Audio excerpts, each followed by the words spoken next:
things have been happening. I feel good. You're receiving a Hip Hop Disruptor Award. Yes. How that feel? They just made that up. Yeah. You know it's real when they gotta make a name right. They gotta make an award. You're in the lane of your own. It feels good. I mean, I'm just like, wow, Hip Hop Disruptor. That resonates with me heavily. It feels good. It is the secret of making the universe respond to your desires, of shaping reality itself through the power of your imagination. Now I know what some of you may be thinking.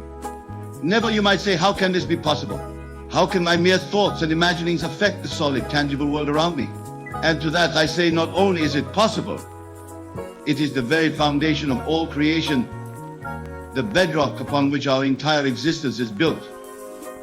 You see, my dear friends, the world you perceive around you, the chair you're sitting on, the air you're breathing, the thoughts of the person next to you, all of it is nothing more than a reflection of your own consciousness. The universe in all its infinite wisdom and glory is responding moment by moment to the state of your imagination, to the assumptions you hold about yourself and the world. Let me be clear, when I speak of imagination, I'm not referring to idle daydreams or fleeting fantasies. No, I am speaking of something far more profound, far more fundamental to your being. Your imagination, properly understood and applied, is your very self. It is God in action within you. It is in essence the creative power of the universe focused through the lens of your individual consciousness. Now I can see the skepticism in some of your eyes. You're wondering if this is true. Why isn't my life perfect? Why do I face challenges and setbacks? And to that I say, because you're yet fully awakened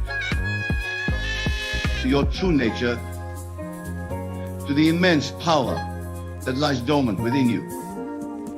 You see, most people go through life believing they are at the mercy of external circumstances.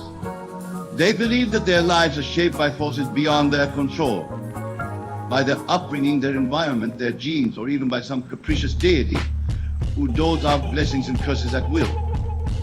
But I am here to tell you, with absolute certainty, that nothing could be further from the truth. You, my dear friends, are the operant power in your life. You are the one who shapes your reality, who determines your fate. And you do this not through your actions in the outer world, but through the states you occupy in your imagination. Now let me explain what I mean by states. A state is a mindset, a way of being, a particular arrangement of your consciousness. When you embody a state, be it one of wealth, health, love, or success, you are in that moment that very thing. And here's the crucial point. The outer world has no choice but to conform to the state you have assumed. This, my friends, is the law that governs all creation. It is immutable, unchanging, and it operates with perfect precision in every moment of your existence. The world is nothing more than a mirror, faithfully reflecting back to you the state you have assumed. But here's where most people stumble.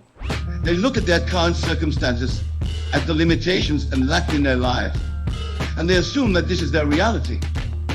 They accept it as an unchangeable fact, not realizing that by doing so, they are perpetuating those very conditions.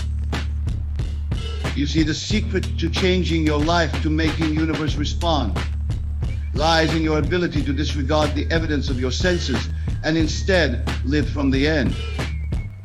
What do I mean by this? I mean that you must have the courage and the imagination to see your desires already fulfilled, to experience in your mind the joy and satisfaction of your wish realized. This, my friends, is the art of assuming the feeling of the wish fulfilled. It is the cornerstone of all successful manifestation, the key that unlocks the infinite potential of your imagination. Now, I can hear some of you thinking, but Neville, how can I possibly feel something that isn't true? How can I convince myself of a reality that doesn't exist? And to that I say, you are already doing it every moment of your life. Every belief you hold, every assumption you make about yourself and the world is nothing more than an act of imagination that you have accepted as true. The only difference is that most people imagine unconsciously, allowing their minds to be shaped by past experiences and current circumstances. But you, my dear friends, have the power to imagine consciously, to deliberately choose the states you will occupy. Let me give you an example to illustrate this point. Imagine a man who desires wealth. He looks at his current bank balance, at the bills piling up on his desk, and he feels poor. He walks down the street, sees luxury cars and expensive shops, and he feels lack. In every moment he is affirming his poverty, he is assuming the state of being poor. In every moment he is affirming his poverty, he is assuming the state of being poor. Assuming the state of being poor. Of being poor. Now contrast this with a man who understands the power of imagination. This man, regardless of his current circumstances, chooses to assume the state of wealth. When he walks down that same street, he doesn't see things he can't afford. He sees evidence of abundance that is already his. When he looks at his bills, he feels gratitude for the services he's received and the ability to pay for them. In his imagination, he feels the crisp texture of large bills in his wallet. He experiences the peace of mind that comes with financial security. He savors the freedom to live as he chooses, to help others, to pursue his passions without concern for money. Which of these men do you think is more likely to manifest actual wealth in the outer world? The answer, of course, is clear. The universe can only respond to the state you occupy, to the assumptions you hold about yourself and your place in the world. Now I will address a common misconception. Some of you might be thinking, but Neville, isn't this just positive thinking? Isn't this just fooling myself? And to that I say, absolutely not. What I'm describing goes far beyond mere positive thinking or affirmations. You see, positive thinking operates on the level of the conscious mind. It's an attempt to override negative thoughts with more positive ones. But the power I'm speaking of, the power to make the universe respond, operates at a much deeper level. It's not about thinking positively, it's about being positively. When you truly assume a state in your imagination, when you occupy it fully, you are not fooling yourself. You are in that moment actually becoming the person who has what you desire. You are shifting your entire consciousness, aligning yourself with the reality you wish to experience. This is why simply repeating affirmations or visualizing your desires often falls short. These techniques can be useful, but they're not enough on their own. To truly change your life, to make the universe respond, you must feel the reality you desire. You must experience it so vividly in your imagination. Now I know what some of you are thinking, but Neville, you might say, I've tried this. I've imagined what I want. I've tried to feel it real, but nothing has changed. And to that I say persistence is key. Remember, you are undoing a lifetime of habitual thinking and feeling. You are dismantling deeply ingrained beliefs about yourself and the world. This is not always an easy process. It requires dedication, it requires faith, and above all, it requires persistence. You must be willing to maintain your assumed state, even when all evidence points to the contrary. You must have courage to disregard the world of shadows and live fully in the world of imagination. Let me share with you a story that illustrates this point. I once knew a woman who desperately wanted to be married. She had been single for years, and despite her best efforts, she couldn't seem to find the right partner. She came to me frustrated and disheartened, asking for help. I instructed her to imagine every night before sleep that she was already married to the perfect partner. I told her to feel the ring on her finger, to experience the warmth of her lover's embrace, to hear the words of love and commitment whispered in her ear. At first she found this difficult. Her loneliness and frustration kept intruding on her imaginal scene, but she persisted. Night after night she lived in her imagination as a happily married woman, and slowly something began to change. She noticed that she felt different during the day. She carried herself with more confidence. She interacted with men differently, free from the desperation that had previously colored her interactions. And then, seemingly out of nowhere, she met someone. The relationship blossomed quickly, and within a year she was married to a man who matched perfectly the one she had been imagining. Now some might call this a coincidence, but I assure you it was anything but. This woman had changed her state, had shifted her consciousness, and the universe had no choice but to respond in kind. This, my dear friends, is the power that lies within each and every one of you. The power to shape your reality, to mold the universe itself through the power of your imagination. But let me be clear, this is not about controlling others or manipulating external circumstances. The only thing you can ever change is yourself. But when you change yourself, when you shift your state, when you assume a new way of being, the entire world reshapes itself to match your new self-concept. Now I want to address another important point. Some of you might be wondering, but Neville, about action. Don't we need to do something in the outer world to make our desires a reality? And to that I say inspired action will flow naturally from your assumed state. You see, when you truly occupy a state of the wish fulfilled, when you live from the end, your actions in the outer world will naturally align with your desire. You won't have to force yourself to take action. You won't have to push against resistance. Instead, you'll find yourself naturally drawn to take the right actions at the right time. This is because your outer world is nothing more than expression of your inner state. When you change your state, your perception changes and new opportunities become visible to you. Doors that were previously closed suddenly open. People and circumstances that can help you achieve your desire are drawn into your life, as if by magic. But remember, the action is not the cause of your manifestation, it is the result. The true cause is always the state you occupy in your imagination. This is why two people can take the same actions in the outer world and achieve vastly different results. It's not the action itself that determines the outcome, but the state from which the action springs. Now let's delve deeper into the mechanics of how this process works. Using your subconscious mind, which is really your connection to the infinite intelligence of the universe, doesn't distinguish between what you imagine vividly and what you have to experience in the outer world. To your subconscious, they are one and the same. This is why your imaginal acts are so powerful. When you imagine something vividly, when you occupy a state fully in your imagination, your subconscious accepts it as reality. And once your subconscious accepts something as real, it goes to work to make it so in your outer world.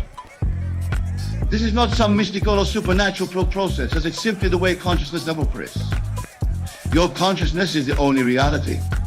What you assume to be true, what you believe in the depths of your being, must be expressed in your outer world. This is an inviolable law of consciousness. Now, I want to address a question that often arises when I speak about these principles. Some of you might be wondering, but Neville, what about other people? How can my imagination affect them? And to that I say, there are no others. I know this might sound strange, even solipsistic, but bear with me. You see, the people in your life, the circumstances you encounter, are all of you pushed out. They are reflections of your consciousness, expressions of your assumptions and beliefs. This doesn't mean that other people don't exist or that they don't have free will, but it does mean that your experience of them, your interactions with them are shaped by your consciousness. Change your consciousness and your experience of others will change too. Let me give you an example to illustrate this point. Imagine a man who believes that people are generally unfriendly, unhelpful. As he goes about his day, he encounters people who seem to confirm this belief. The cashier at the store is curt with him. His co-workers are distant strangers on the street, avoid eye contact. Now imagine this same man decides to change his assumption. He begins to imagine that people are friendly and eager to help. He feels this new assumption as true. He occupies this new state fully in his imagination. And suddenly his experiences begin to change.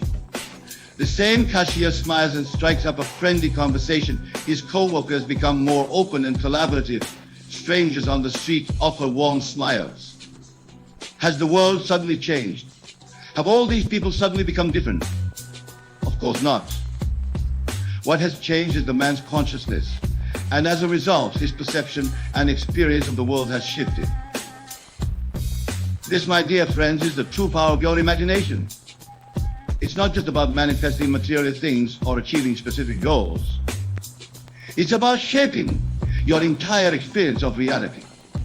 It's about becoming the protagonist to be, about living in the world you want to inhabit. Now I want to address another important aspect of this work. Some of you might be wondering about the role of desire in this process. You might be asking, Neville, where do our desires come from? And how do we know which desires to pursue?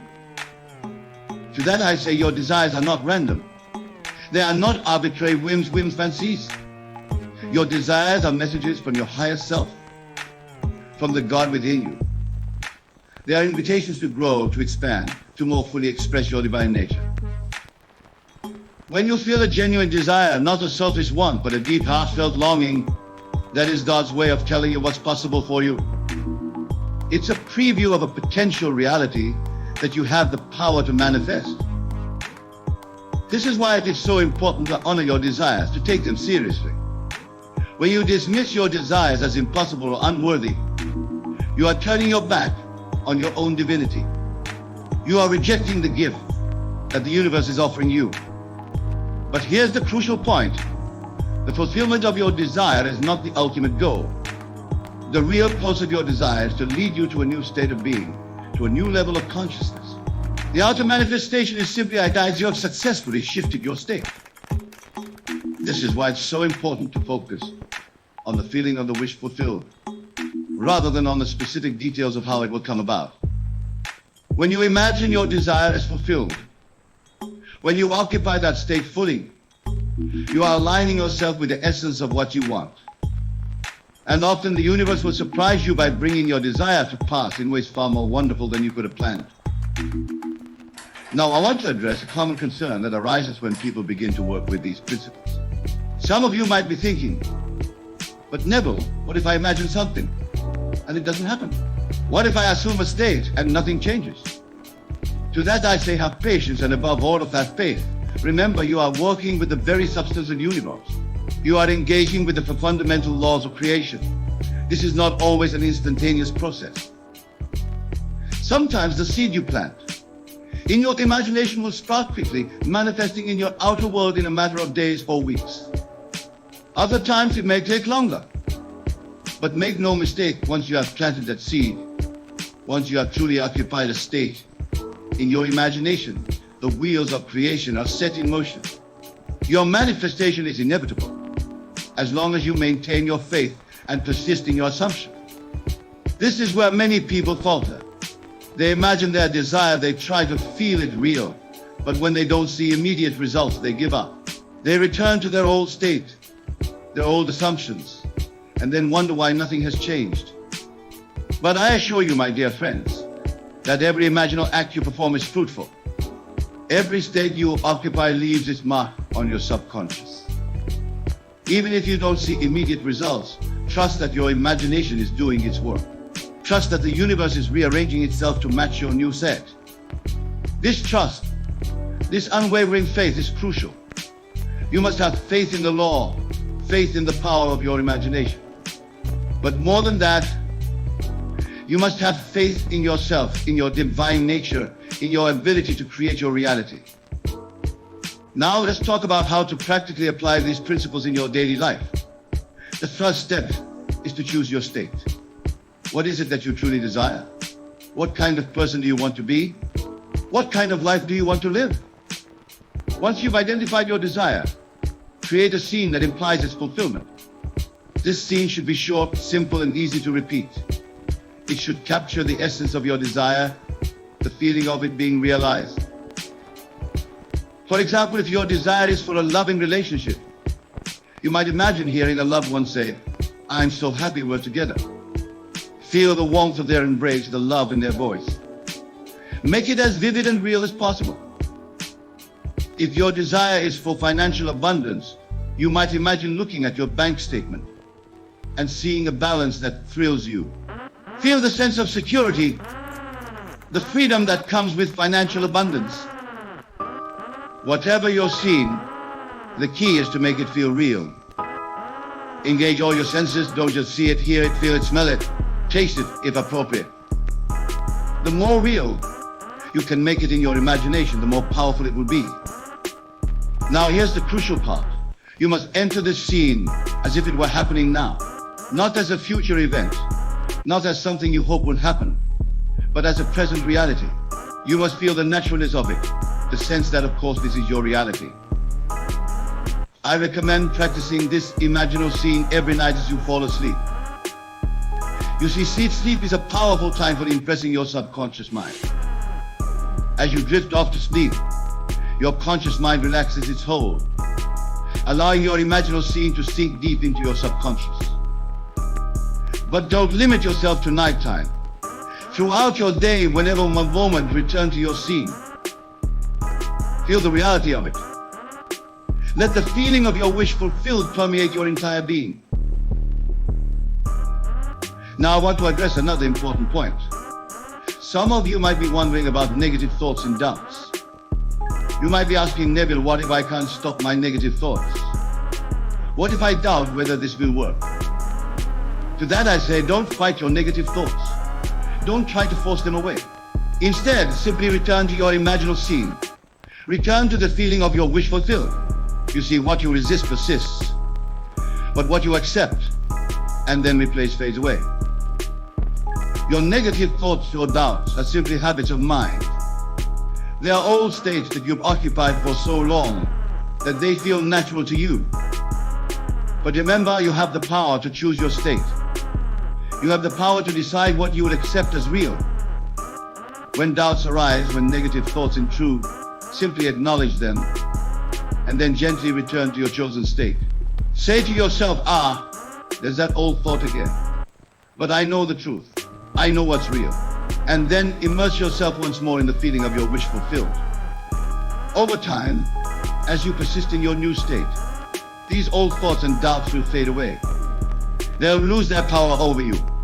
You'll find it easier and easier to maintain your chosen state, to live from the end.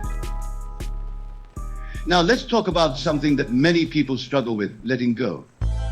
You see, there's a seeming paradox in this world. On one hand, you must live from the state of your wish fulfilled, feeling it as real and present.